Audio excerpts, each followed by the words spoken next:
अगर मैं आपसे कहूं कि भारत में हर दिन हजारों महिलाओं की बच्चेदानी निकाल दी जाती है और उनमें से बहुत सी महिलाओं को यह बताया जाता है कि अब हिस्टेक्टमी ही आखिरी इलाज है, यानी उनकी बच्चेदानी को उनके शरीर से निकलना ही होगा, इसके बजाय कोई विकल्प है ही नहीं, तो क्या आप विश्वास करेंगे? लेकिन अगर मैं आपसे कहूं कि उन्हीं में से बहुत सी महिलाओं का इलाज अब बिना बड़ा ऑपरेशन, बिना बच्चेदानी निकाले, बिना बड़े चीरे और सिर्फ 1 से 2 दिन अस्पताल में रहकर आज भी संभव है, तो यही वजह है कि बहुत से मरीज इसे चमत्कारी इलाज कहते हैं। लेकिन एक बात बिल्कुल साफ कर दूं, ये कोई चमत्कार नहीं है, ये कोई जड़ी बूटी नहीं है, ये कोई आयुर्वेद बनाम एलोपैथी की बहस नहीं है। ये आधुनिक चिकित्सा विज्ञान की एक ऐसी तकनीक है जिसे दुनिया के बड़े बड़े अस्पतालों में पिछले कई वर्षों से सफलतापूर्वक किया जा रहा है। और सबसे दुखद बात, आज भी लाखों महिलाओं को इसके बारे में जानकारी ही नहीं है। नमस्कार दोस्तों, मैं हूं डॉक्टर गौरव, इंटरवेंशन रेडियोलॉजिस्ट, मेदांता अस्पताल लखनऊ से। अगर आपके घर में किसी महिला को फाइब्रॉयड, रसौली, बच्चेदानी की गांठ या बहुत ज़्यादा पीरियड्स की समस्या है, तो मैं आपसे कहना चाहूँगा कि इस वीडियो को आखिर तक जरूर देखिए, क्योंकि हो सकता है कि आज आपको एक ऐसा इलाज पता चले जिसके बारे में आज तक किसी ने बताया ही ना हो। कुछ महीने पहले मेरी ओपीडी में लगभग 38 साल की एक महिला आई। चेहरे पर थकान, आंखों के नीचे काले घेरे, चलते चलते सांस फूल रही थी। मैंने उनकी हीमोग्लोबिन रिपोर्ट देखी, हीमोग्लोबिन सिर्फ 5 ग्राम। मैंने पूछा, इतना कम कैसे हो गया? उन्होंने कहा, डॉक्टर साहब, हर महीने 10 से 12 दिन ब्लीडिंग होती है, इतनी कि घर से निकलना मुश्किल हो जाता है। हर घंटे पैड बदलना पड़ता है, कमजोरी इतनी रहती है कि बच्चों को संभालना भी मुश्किल हो जाता है। उन्होंने बताया कि 3 अस्पतालों में दिखाया, तीनों जगह लगभग एक जैसा जवाब मिला कि अब बच्चेदानी निकालनी पड़ेगी, बच्चेदानी निकलवा लो, बड़ा ऑपरेशन करवा लो। तो फिर उन्होंने मुझसे पूछा, क्या मेरी बच्चेदानी बच सकती है? दोस्तों, यही सवाल मुझे हर महीने कई महिलाओं से सुनने को मिलता है और इसी वजह से मैंने आज वीडियो बनाया है, क्योंकि हर फाइब्रॉयड का इलाज बच्चेदानी निकालना नहीं होता। सबसे पहले समझते हैं कि फाइब्रॉयड है क्या, जिसे आम बातचीत में लोग रसौली बोलते हैं या बच्चेदानी की गांठ कहते हैं। उसे डॉक्टर्स मेडिकल भाषा में लियोमायोमा या फाइब्रॉयड कहते हैं। यह बच्चेदानी की मांसपेशियों से बनने वाली बिनाइन यानी नॉन कैंसरस गांठ होती है। यह बहुत सामान्य बीमारी है। 25 से 50 वर्ष की उम्र की महिलाओं में फाइब्रॉयड बहुत आम है।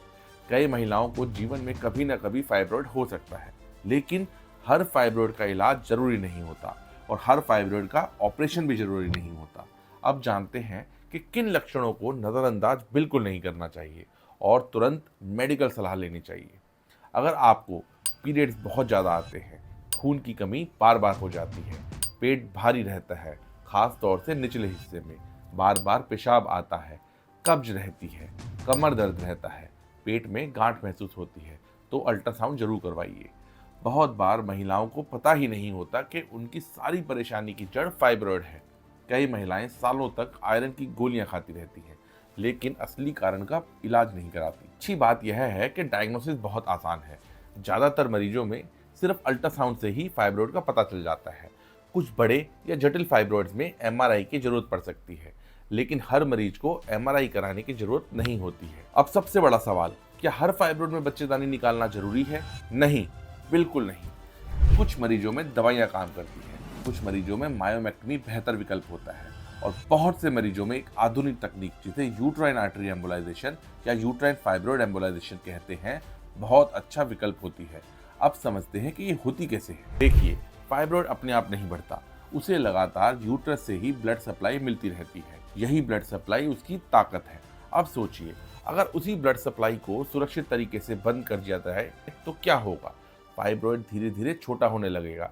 यही सिद्धांत यूएई का है। इस प्रक्रिया में किसी बड़े ऑपरेशन की जरूरत नहीं पड़ती। ज़्यादातर मामलों में सिर्फ हाथ की रेडियल आर्टरी या जांघ की फीमोरल आर्टरी में एक छोटी सी सुई लगाई जाती है। सिर्फ 2 से 3 एमएम का छोटा सा प्रवेश बिंदु, कोई बड़ा चीरा नहीं, कोई टाका नहीं। फिर एक बहुत पतली कैथेटर एक्सरे गाइडेंस की मदद से सीधे दोनों यूट्राइन आर्टरी तक पहुंचाई जाती है।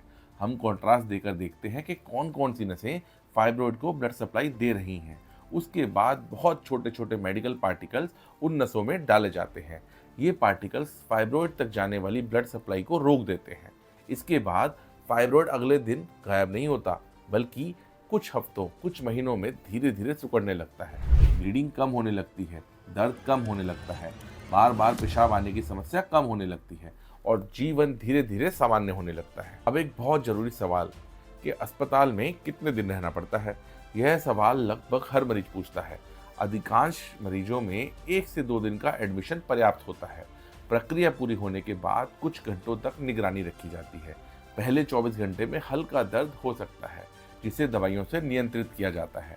अगले दिन ज्यादातर मरीज आराम से चलने लगते हैं और अधिकांश मरीज तो अस्पताल से छुट्टी लेकर घर भी जा सकते हैं।